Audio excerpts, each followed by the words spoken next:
Okay, guys, so it is OAC Team Ohio Combine Day, Correct. and it is your turn to host. It's going to be, if I'm understanding it correctly, there's going to be a Cincinnati area one at the BA Academy, Barbarian Apparel, and another one's going to be at Crazy Goats. Is that correct? Yep, Columbus. So, yeah, Tommy said that Ross Thatcher and the Crazy Goats will be running one, right? Correct. So, I like the rotation of it. Why do you guys want to rotate Team Ohio, and kind of what is the vision behind Team Ohio and OAC? Well, the vision goes along with the rotation. The reason why we're rotating is so that we can encompass every part of the state, get every kid involved. Some kids may have a challenge traveling. We don't want to exclude them from. We're on the lake area, and Josh is on the Ohio River. So I mean, we need somebody in the middle. So obviously, Columbus is a good spot. Make sure everybody gets to be part of things. So this one's an easy drive from Toledo, an easy drive from Cleveland. You're kind of dead center almost. Easy drive for me too. Yeah, really easy drive for you. You get to see the wrestling room full of athletes like it is, right? Yeah. And we're just coming out of a pandemic.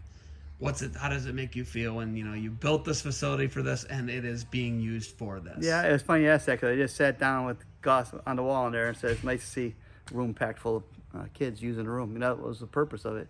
Have a room, let people get in here and get using it. Bring in Cary Kolat in. This guy's really good. He's the best, absolutely the best. When I listen to him talk and show technique, first off, the energy's unmatched. Mm-hmm. Second off, that guy's in amazing shape still. He's 48 years old and he moves like he's 22. It's unreal. When you bring him in, do you think that's a real impact clinician that's going to keep people coming back? That's what I was hoping for. One of my wrestlers, David Habbett's doing the next one. So I'm going to warn David, hey, you got to follow up Cary Cole. I don't know if it's good or bad. One time they put me on the stage at a convention or a coach's clinic or whatever, and I had to follow Dan Gable. I'm like, thanks. Dan Gable's up, and I'm next. Half the people has got up and left as soon as Gable is done talking. I hope I didn't set David up like that because this is going to be rough. David just finished a great career. Yeah, right? Did you get to see his last match of his career? That's about the highlights. I didn't get to see it live. Oh my goodness, he wrestled this Greek guy who came out and kind of barnstormed him, and then Dave came back and went typical west side of Cleveland on the guy. Came up a little short though, but Dave, third in the Euros, NCAA finalist for Edinburgh, Ignatius state champ. What's it like having guys that you've given stuff to coming back and giving back to other kids? Oh, it's exciting, but we've had this conversation before that my guys give back. That's the way they're raised. That's the way they're taught. And even though I was their youth coach and he's wrestled for so many better and great people, since he's left me, they still remember that and they still come back. And I'm excited to see Dave. Jody was like, I don't know. I don't want to reach out to him too fast because he might not be in a good place. I'm like, David Habit is always in a good place. If you know David, he's a great guy, great kid. Well, not kid anymore. He's got 2 kids of his own, but he's a great young man that he gets it. Tommy Rollins mentioned Logan Stieber as well. Yeah.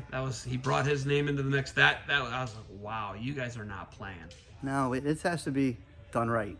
It's done right. There's a level of responsibility that we have to these kids. We're saying, listen, we're putting the best team together. We're saying we're going to do a half-ass job and we're going to do it right. We're telling these kids, invest with us, and we're going to get you where you need to be. So, we do it right. Is there a better first-time head coach than Dave Riggs? That's another. That was very selectively chosen. Dave Riggs is a pit bull. I mean, people might think he's a quiet old guy sitting there. He's a pit bull. He knows coaching. Nobody's going to tell that guy, none of his parents go overrun him. I'll tell you, that's never going to happen. But he just has a really good way of connecting with kids. He's special, and that's a great coach to come out of the gates with.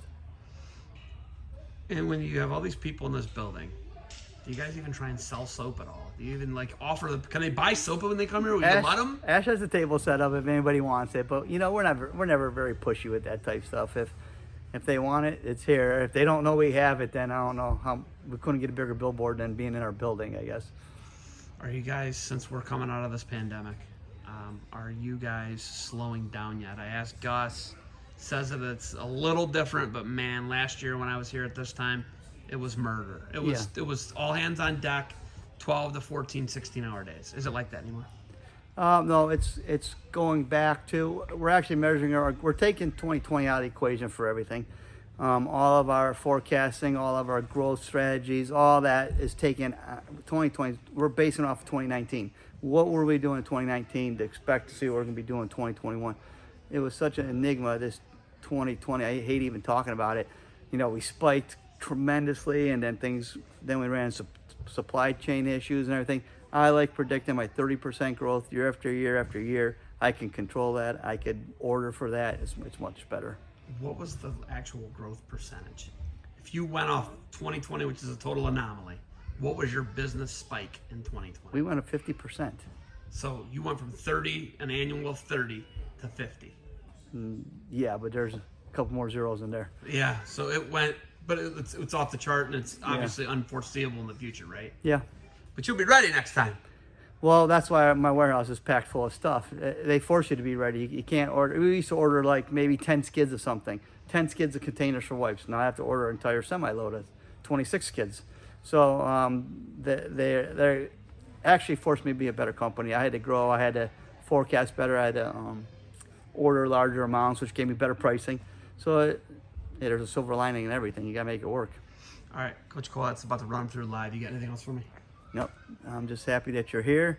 Hopefully it gets the word out that, we're a soap company in wrestling, but we're wrestlers. And if this doesn't prove that we're wrestlers, I don't know what does. All right. You always do have one more thing for me. What is it? Yeah, defend what you built.